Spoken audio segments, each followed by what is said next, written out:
Hey everyone, I've been lurking on here for a while, but I never thought I'd be the one writing a post like this. I guess I just need to get this out somewhere because I feel like my whole world's been flipped upside down, and I don't even know where to start. My name's Adam, 32M, and up until about a week ago, I thought I had it all figured out. I was getting married to my fiancée Georgia, 29F, in less than 3 weeks. We'd been together for 5 years, engaged for 2. She was the love of my life. Or at least, I thought she was. It wasn't like we had a perfect relationship, but what couple does, right? We started off strong. Georgia was funny, supportive, and beautiful. She made me feel like the luckiest guy alive. For the first few years, things were great. We traveled, built a life together, and supported each other through ups and downs. She was my rock, and I thought I was hers. Then, about 6 months ago, things started to feel off. Georgia had always been friendly with my friends, especially Tom, my best man, and Carl, one of the groomsmen. She'd joke around with them and hang out when I had them over, but it never seemed like anything to worry about. Or so I convinced myself. At first, it was little things. I'd catch her texting late at night and brush it off as work or family stuff. She started spending more time with Tom and Carl, but she'd laugh and say they were helping her plan surprises for the wedding. I believed her because, well, why wouldn't I? I loved her. I trusted her. Looking back, I feel like an idiot for ignoring the red flags, but hindsight's always 20/20, right? Last weekend, everything came crashing down in the worst way possible. It was my bachelor party, a night that was supposed to be fun, just me and my friends. I went out of town with some other guys for a short weekend trip, and Georgia insisted on staying back to relax and get wedding stuff organized. I didn't think much of it at the time. She even sent me sweet texts, saying how much she missed me and couldn't wait to see me again. But then, I came home early. I didn't tell her because I wanted to surprise her. I mean, what groom doesn't want to see his bride-to-be's reaction when he shows up early, right? Only, when I walked into my apartment, something felt off. The place was too quiet, almost staged, but there was an empty bottle of wine on the counter and glasses in the sink, 2 of them. I didn't want to jump to conclusions, so I checked our home security camera footage. It's a small camera I installed near the entrance for safety after a break-in scare a year ago. That's when I saw it. Georgia, my fiancée, in my apartment, with Tom and Carl. At first, I couldn't believe my eyes, but the footage didn't lie. It wasn't just them hanging out or talking. It was everything you're imagining and worse. I watched in silence as my fiancée, the woman I planned to spend the rest of my life with, laughed and flirted with my best friend and another guy I trusted. Then it escalated. I felt like my chest was being crushed as I kept watching. The betrayal was overwhelming. But that wasn't even the worst part. As I kept watching, I heard Georgia say something that made my stomach turn, how she didn't see the point in taking her birth control anymore since everything would fall into place after the wedding. It wasn't just infidelity, it was manipulation, outright deception. Now I'm here, sitting in the apartment we share, surrounded by wedding plans and decorations, trying to figure out what the hell to do next. After I saw the footage, I didn't even know how to react. My hands were shaking, and my mind was racing. Part of me wanted to confront Georgia right then and there, but I felt like if I didn't calm down, I'd lose it. Instead, I sat on the couch and replayed everything in my head. How could I have missed this? Georgia had been acting more distant lately, sure, but I thought it was just wedding stress. She'd even joked about how overwhelming the whole thing was and how she was so glad Tom and Carl were helping. I'd actually thanked those 2 for being there for her. How stupid could I be? That night, I couldn't sleep. Every time I closed my eyes, I'd see flashes of the footage, hear her voice saying those words about skipping birth control. It wasn't just that she cheated, it was the level of deceit. She was planning to trap me, make me a father without my knowledge. I felt like my whole relationship had been a lie. The next morning, I decided I needed more information before making any decisions. I couldn't go off half-cocked without knowing the full story. I wasn't just betrayed by Georgia, I was betrayed by 2 of my closest friends. I started digging. First, I checked Georgia's phone. I hated myself for snooping, but I felt justified after what I saw. She didn't have anything suspicious in her recent texts, but when I checked her archived chats, there were conversations with both Tom and Carl that made my blood boil. Flirty messages. Inside jokes. Plans to meet up when I wasn't around. It was all there, plain as day. Then, I checked her social media. She had been tagging Tom and Carl in posts about wedding planning, saying things like, "Couldn't do this without my amazing groomsmen," and "Love my wedding squad." It was all a front. I realized they'd been spending time together under the guise of helping her, and I'd been too blind to see it.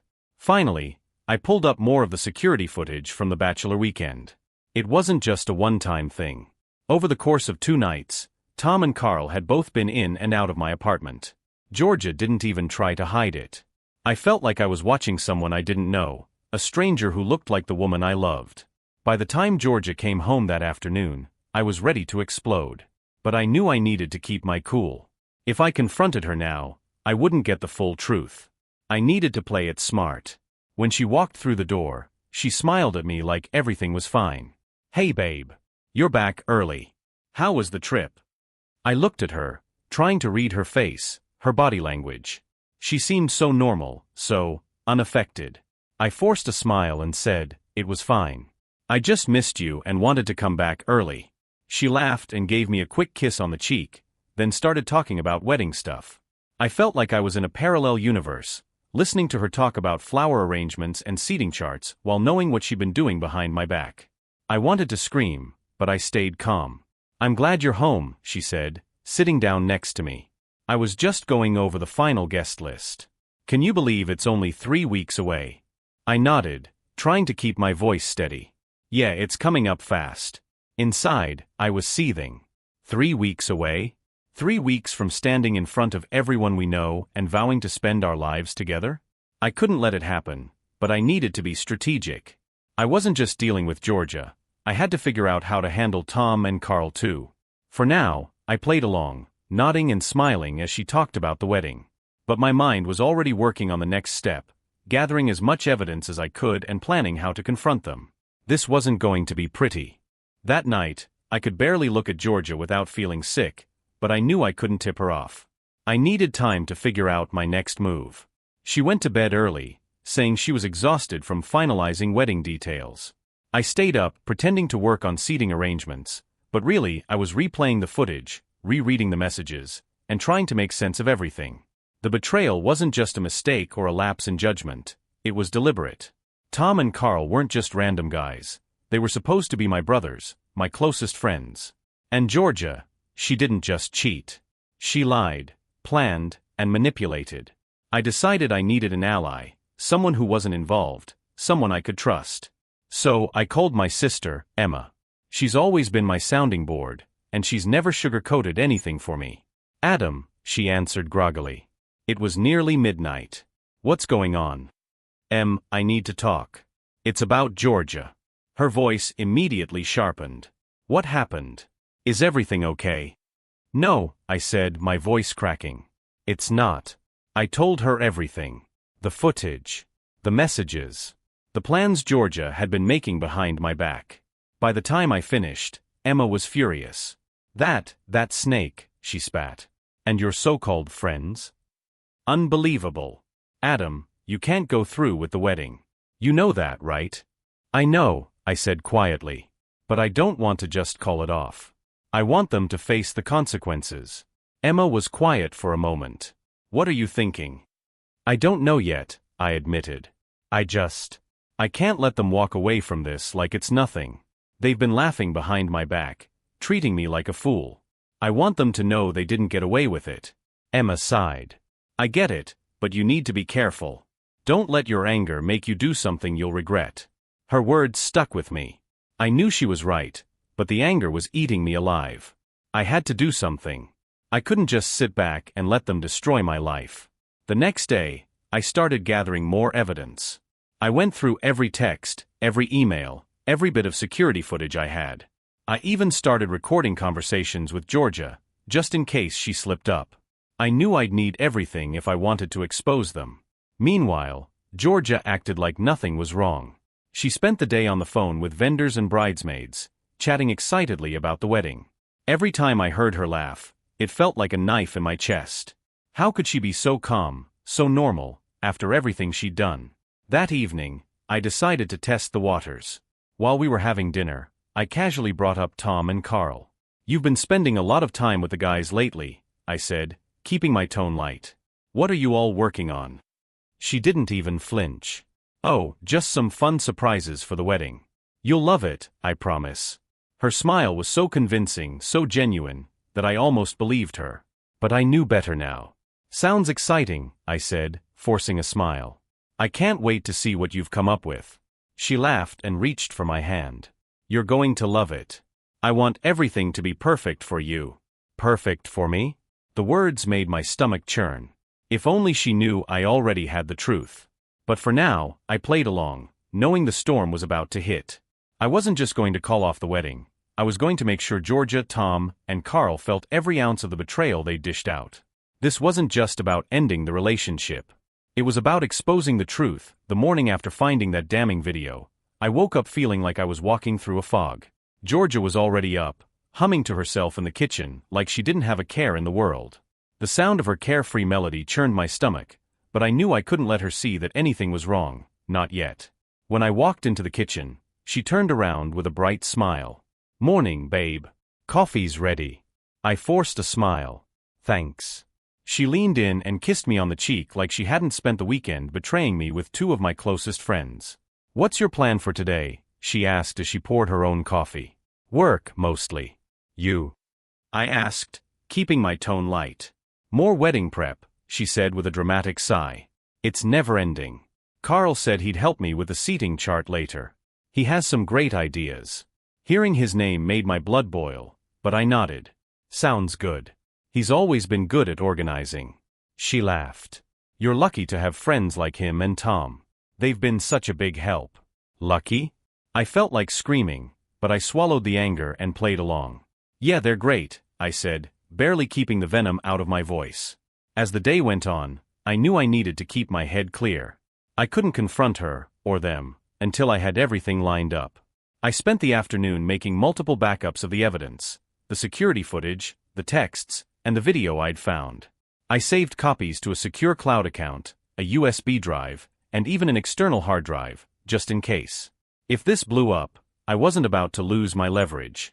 That evening, Georgia acted like everything was normal. She curled up next to me on the couch, scrolling through Pinterest for wedding ideas. What do you think of this centerpiece? She asked, showing me her phone. It's nice, I replied, my voice flat.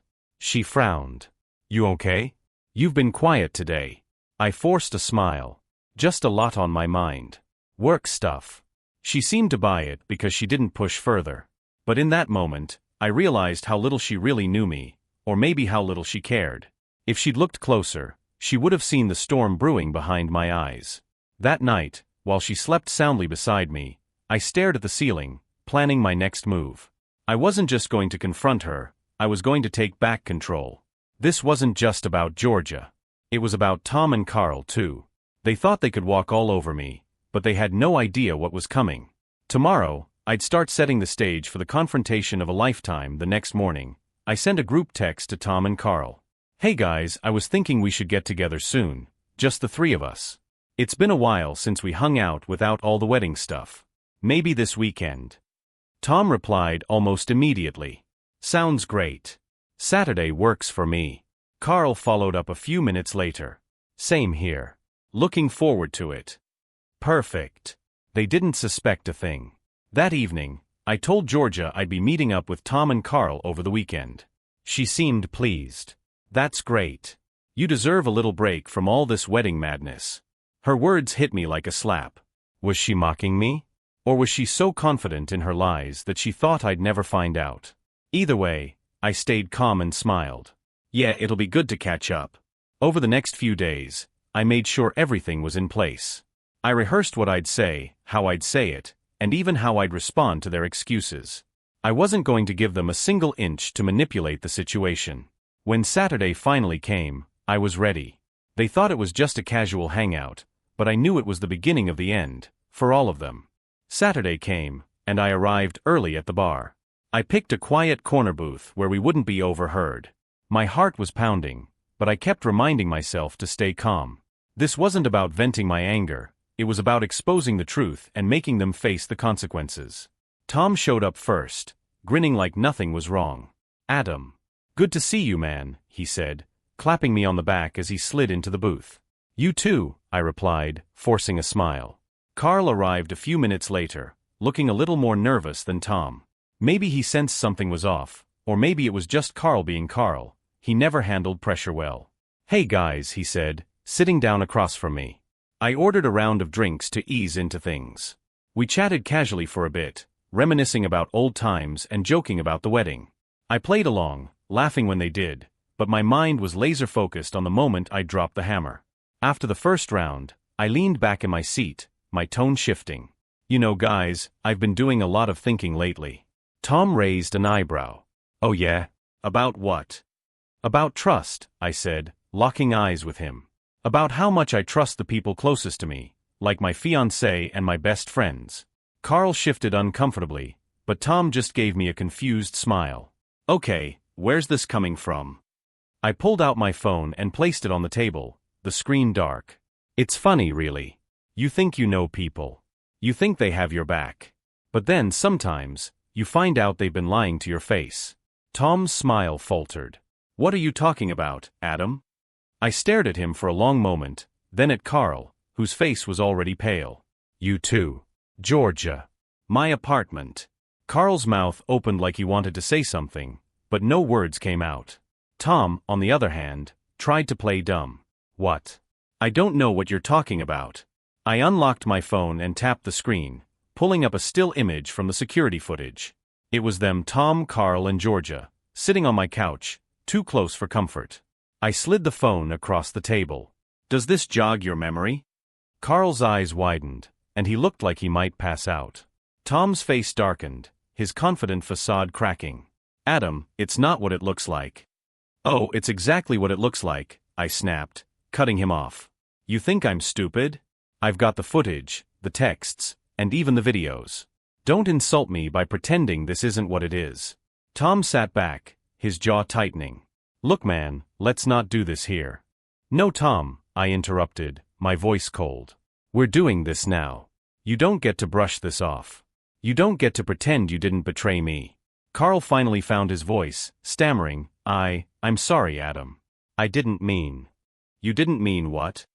I shot back. "You didn't mean to sleep with my fiancée? You didn't mean to help her lie to me? Which part didn't you mean, Carl?" The table fell silent.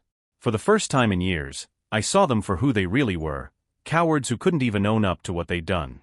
And this was just the beginning. The silence hung heavy at the table, broken only by the muffled sound of laughter from a group across the bar. Tom was the first to speak, his tone low and defensive. "Adam, I know it looks bad, but you have to believe me, it wasn't serious. It just happened."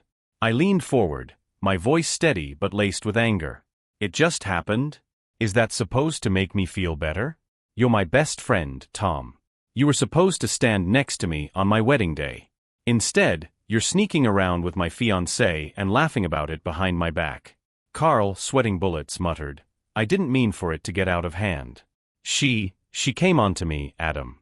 I swear, I tried to stop it." I laughed bitterly, shaking my head. "You're blaming her? You're a grown man, Carl. You had every opportunity to say no. But instead, you both went along with it, and you expect me to believe you're the victim." Carl looked down at the table, unable to meet my gaze. Tom, on the other hand, seemed to be scrambling for control. "Look, I know I messed up. I'll own that, okay? But you have to understand, Georgia. She's not who you think she is." "Oh, I know exactly who she is now," I said, my voice icy. "But don't try to shift the blame entirely onto her. You both played your part." Tom sighed, rubbing his temples like he was the one under stress. "This was never about hurting you, Adam. It got complicated." "Complicated?" I echoed, my voice rising. "You think this is complicated? No, it's simple. You betrayed me. Both of you. And now you're sitting here trying to justify it instead of owning up to what you've done." Carl looked like he was about to cry. "I'm sorry, man. I don't know what else to say." "Sorry doesn't fix this," I said, leaning back in my chair. "You're not sorry you did it. You're sorry you got caught." Tom glared at me then, his frustration bubbling to the surface. "Fine, you want the truth? Georgia wasn't happy with you. She said you were distant, too focused on work. She came to me for support, and one thing led to another. It wasn't planned, okay? But she's been miserable, Adam. Maybe you should take a look at yourself and why this happened in the first place. The words hit me like a slap, but I refused to let him see it. I leaned forward again, locking eyes with him. You think blaming me for your betrayal is going to make me forgive you? You think I'm going to sit here and take responsibility for your lack of loyalty? You disgust me, Tom. Both of you do. For a moment, no one spoke. Then I stood up, slipping my phone back into my pocket. Here's what's going to happen. I'm calling off the wedding, and I'm cutting both of you out of my life. Permanently. If you have any shred of decency left, you'll stay away from me and let me deal with Georgia on my own terms. Tom opened his mouth like he wanted to argue, but I didn't give him the chance. Don't bother trying to explain. We're done. Without another word, I walked out of the bar, leaving them sitting there in stunned silence. For the first time in days, I felt a small sense of control returning. But this wasn't over. Georgia was next. Walking out of that bar felt like shedding dead weight, but the real confrontation was still ahead. I spent the rest of the day going over everything I'd say to Georgia. There was no way she'd talk her way out of this, not with the mountain of evidence I had. That evening, when I got back to the apartment, she was in the living room, scrolling through her phone. She looked up and smiled like nothing was wrong. Hey babe. You're back earlier than I thought. How was it with the guys? Fine, I said flatly, dropping my keys on the counter. She tilted her head, noticing my tone. You okay? You seem off. I took a deep breath. It was time. We need to talk. Her smile faltered. About what? I sat down across from her, keeping my voice steady. About you. About Tom. About Carl. Her face froze for a split second before she forced a laugh. What are you talking about?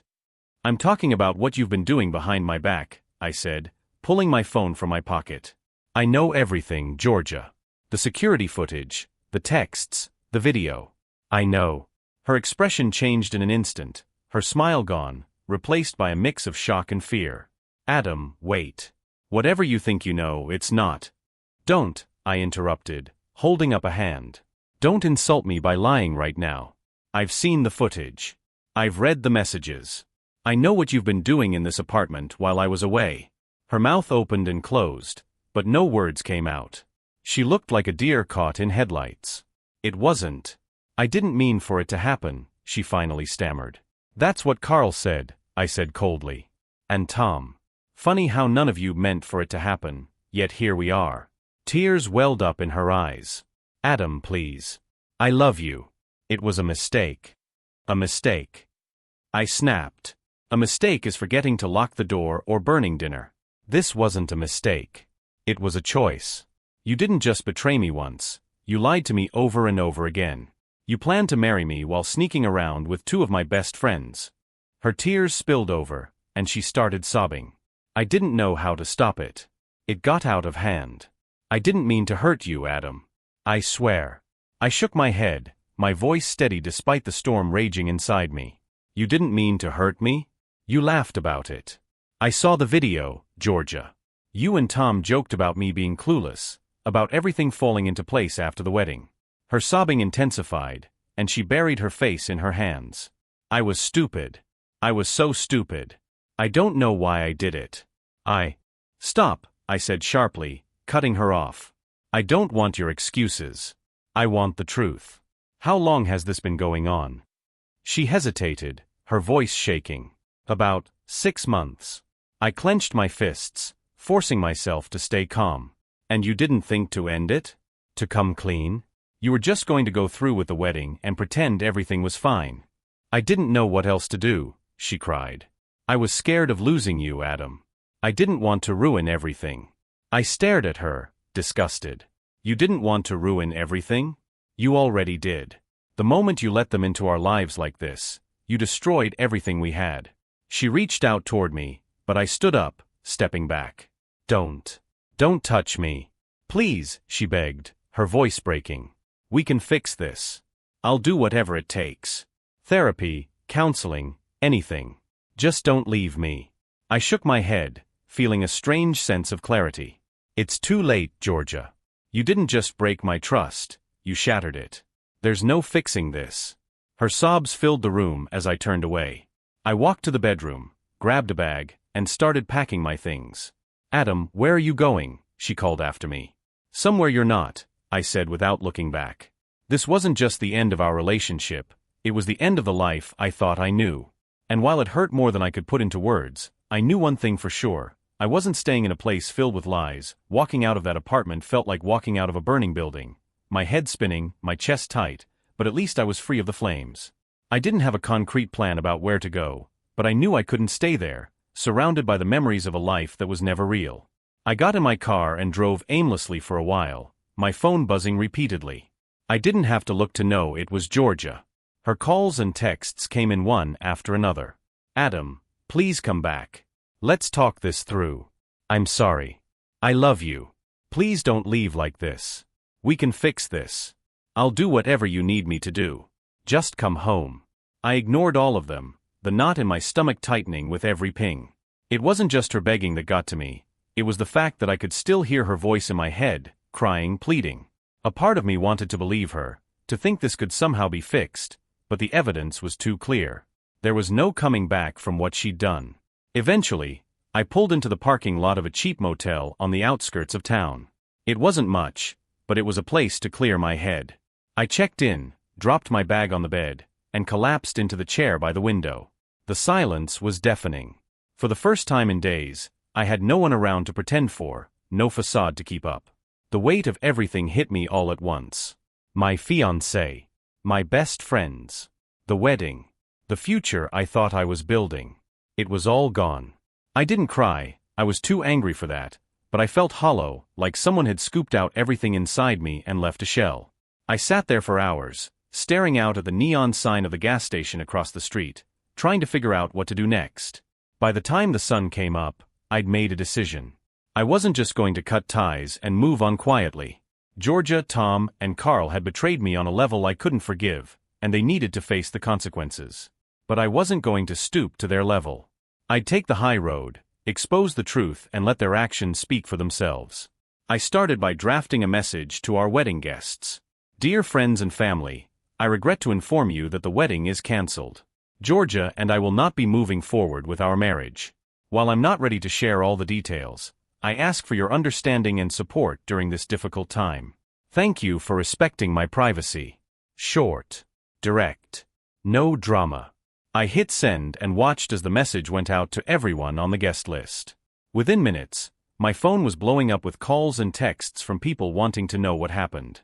I ignored most of them, only responding to close family and telling them I'd explain later. Then, I turned my attention to Tom and Carl. I sent them both the same text. "The wedding is off.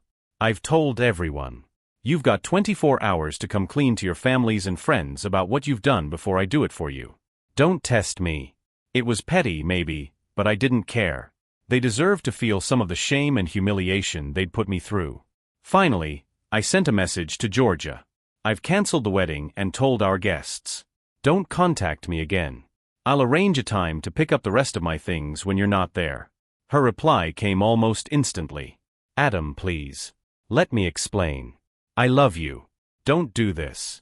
I didn't respond. For the first time in days, I felt like I could breathe. It wasn't over yet, but I'd taken the first step toward reclaiming my life. And as much as it hurt, I knew it was the right thing to do. Next, I'd have to face the fallout, but at least I wouldn't be facing it with them by my side. The texts and calls poured in after my announcement. Close friends and family were shocked, some asking what happened, others offering support. I kept my responses brief. "Things didn't work out, but I'll explain when I'm ready." Tom and Carl didn't respond to my ultimatum, but I knew they'd gotten the message. Mutual friends started messaging me, saying they'd heard rumors about what happened. I didn't confirm anything, but I didn't deny it either. Georgia sent a long email, pouring her heart out, claiming she'd made a mistake and begging for another chance. I didn't read past the first few lines. I blocked her on everything. By the end of the day, I felt lighter. The weight of their lies was still there, but knowing the truth was out, even partially, gave me a strange sense of closure. Now it was time to figure out how to rebuild. The following week was a whirlwind of emotions. Family and close friends pressed for answers, but I stayed vague, saying, "I found out things I couldn't overlook." Most respected my silence, but a few pried harder. I stood firm. I wasn't about to relive the betrayal for anyone's curiosity. Tom and Carl? Silent. Not a single word from either of them, though I heard through the grapevine that Tom was trying to spin the story as a misunderstanding. I didn't bother addressing it. The truth had a way of surfacing, and I had all the proof if needed.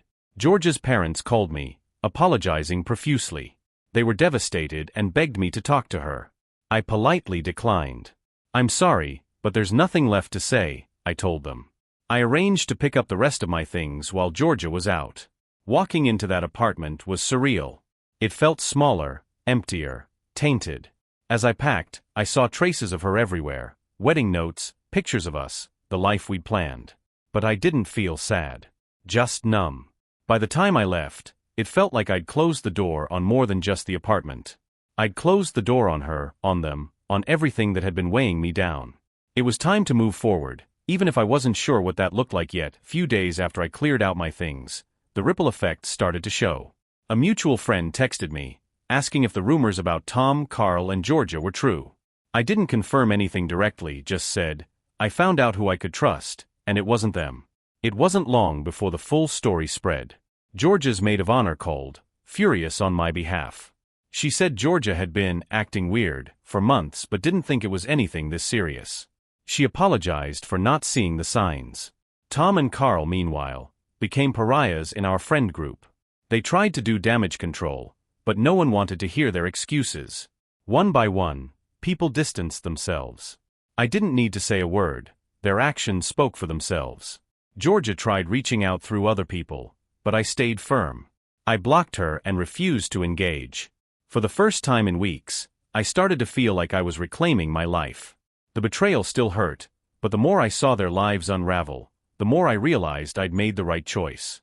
This wasn't just about losing a fiancé or friends. It was about getting rid of people who never valued me in the first place. With the drama behind me, I focused on rebuilding. I moved into a new apartment across town, somewhere fresh, where I could start over without reminders of the past.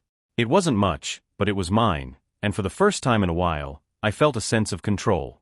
I reconnected with old friends I'd drifted from, people who'd always been in my corner. When they heard what happened, they were furious on my behalf but supportive, helping me move and distracting me with late-night hangouts and long conversations. Work became my escape. I threw myself into my projects, staying busy and using the time to reflect. There were bad days, sure, nights when I'd replay everything in my head and feel the anger creeping back. But there were also good days, moments where I'd catch myself laughing or feeling normal. Therapy helped too. I started seeing someone to process everything. At first, I wasn't sure it would help, but talking things out in a neutral space gave me clarity. My therapist reminded me that their betrayal wasn't my failure. It was a reflection of who they were, not who I was. Each day felt a little lighter. I wasn't fully healed, but for the first time, I could see a path forward. As weeks turned into months, the storm of emotions began to settle. Life didn't feel normal yet, but it was slowly inching in that direction. The whispers and gossip about what happened started to die down. Georgia, Tom, and Carl had all faded into the background of my life, and I was determined to keep it that way. But as much as I tried to leave it all behind, closure still felt just out of reach. There were too many unanswered questions, too many unresolved feelings. I thought I could move on without looking back, but the truth was, a part of me needed to face everything one last time. The opportunity came unexpectedly. I ran into Georgia's parents at a coffee shop one Saturday. They looked tired, older somehow. Her dad approached me hesitantly, coffee cup in hand. "Adam," he said, his voice heavy, "could we talk for a moment?" I almost said no, but something in his expression stopped me. We sat down, and he immediately began apologizing, not just for Georgia's actions but for the way everything had unfolded. "She's not the person we raised her to be," he said, shaking his head. "She's been struggling, and, well, she's been blaming herself for everything." "She should," I said bluntly, the edge in my voice surprising even me. "She knew what she was doing." "I know," he said quickly. "I'm not excusing it. I just wanted to say we're sorry. You didn't deserve any of this." Hearing that felt strange. On one hand, it didn't change anything. But on the other, it was the first acknowledgement from someone close to Georgia that I wasn't at fault. I nodded and thanked him before leaving. Later that day, I got a message from an unknown number. "It's Georgia. Please don't block me right away. I need to say this."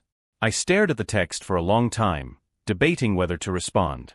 Against my better judgment, I replied, "What do you want?" Her answer came quickly. "To apologize. Not to ask for anything, just to say I'm sorry. Can I call you? One last time." I didn't owe her anything, but curiosity and the need for real closure got the better of me. I agreed. That evening, she called. Her voice was different, quieter, more subdued.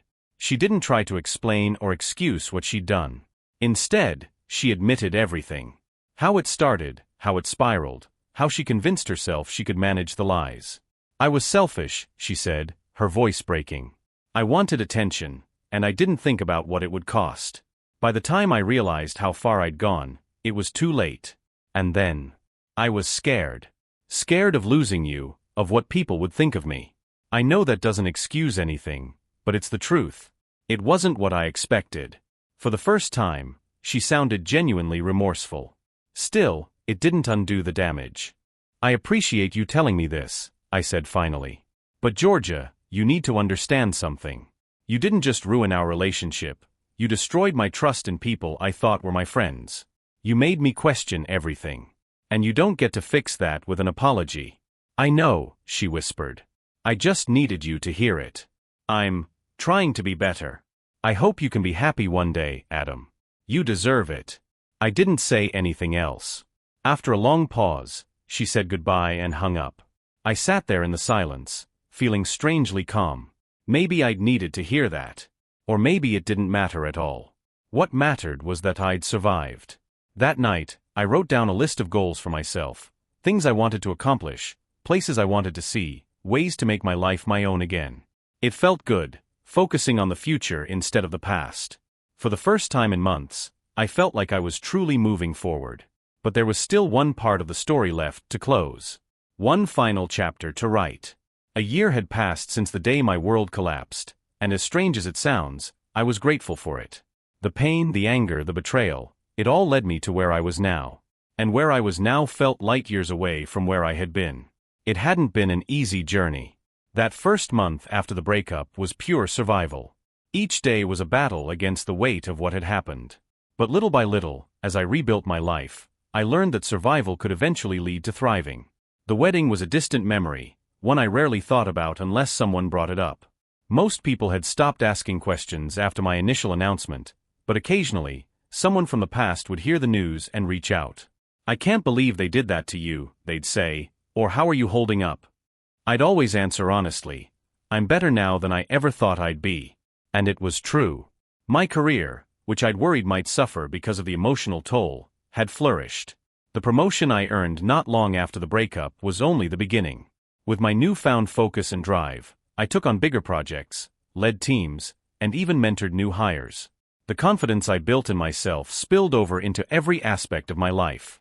I'd also started to enjoy things I never had time for before. Joining the hiking group wasn't just a way to escape, it became something I looked forward to every weekend. The sense of accomplishment from reaching new peaks was therapeutic. It reminded me that no matter how steep the climb, there was always a view waiting at the top. Volunteering at the animal shelter became another passion. Spending time with the dogs and cats who needed care felt grounding. They didn't care about my past, my baggage, or my scars. They just wanted love and attention. It was simple, honest, and healing. And then there was Claire. Meeting her had been a twist of fate. I hadn't joined the cooking class to meet someone. I joined because I wanted to learn how to cook something other than scrambled eggs and pasta. But from the moment I met her, something clicked. Claire wasn't just kind or funny. She had this way of seeing through the walls I'd built, of getting me to open up without even trying. At first, I kept her at arm's length, afraid of what might happen if I let her in. But Claire wasn't in a rush. She gave me space to heal, to process, to find myself again. When I finally told her the whole story about Georgia, Tom, and Carl, I braced for pity or judgment. But Claire didn't give me either. "I'm sorry you went through that," she said simply. "But it's clear that you've grown so much because of it. You're not just surviving, Adam. You're thriving. And that's something to be proud of." Her words stuck with me.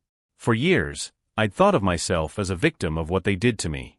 But Claire helped me see that I wasn't just a victim. I was someone who had overcome, someone who had built a better life despite everything. As our relationship deepened, I started to feel something I hadn't felt in a long time: trust. It didn't come easily, and there were moments when old fears crept in. But Claire was patient. She understood that trust wasn't something that could be demanded. It had to be earned, one small moment at a time. One of those moments came on a cool autumn morning, during one of our hikes. We'd reached the top of a trail, and as we stood there taking in the view, Claire turned to me and said, "You know, I think this might be my favorite spot." "Why's that?" I asked, curious. She smiled. "Because every time we're here, I see how far you've come. Not just up the trail, but in life. It's inspiring, Adam." Her words caught me off guard. I wasn't used to thinking of myself as inspiring. But as I stood there, looking out at the horizon, I realized she was right. I had come a long way. The man who stood there now was stronger, wiser, and more self-assured than the one who had been blindsided by betrayal a year ago. I reached for her hand and squeezed it. "This is my favorite spot too," I said, meaning every word. Life didn't magically become perfect after that moment. There were still challenges, moments of doubt, and reminders of the past. But those moments were fleeting. They no longer defined me or dictated my happiness. I heard through mutual friends that Georgia had moved out of state. She'd lost touch with most of our old crowd, and the last anyone heard, she was trying to start fresh. Tom and Carl were still around, but they were no longer welcome in the same circles. Their betrayal had cost them more than they likely expected, and from what I gathered, their friendship had soured as well. I didn't wish them harm, I just didn't wish them anything at all. They were ghosts now, remnants of a life I'd left behind. One day, while cleaning out an old drawer, I found a photo of Georgia and me. It was from one of our vacations, back when I thought we had everything. For a moment, I considered keeping it. But then I realized I didn't need it anymore. I tore the photo in half, letting the pieces fall into the trash. It wasn't an act of anger, it was an act of release. As I looked around my apartment, filled with the things and people I loved, I felt a deep sense of peace. This was my life now, built from the ground up. It wasn't perfect, but it was real, and it was mine. For the first time in a long time, I wasn't looking back. I was looking forward, ready for whatever came next. And for that, I was grateful.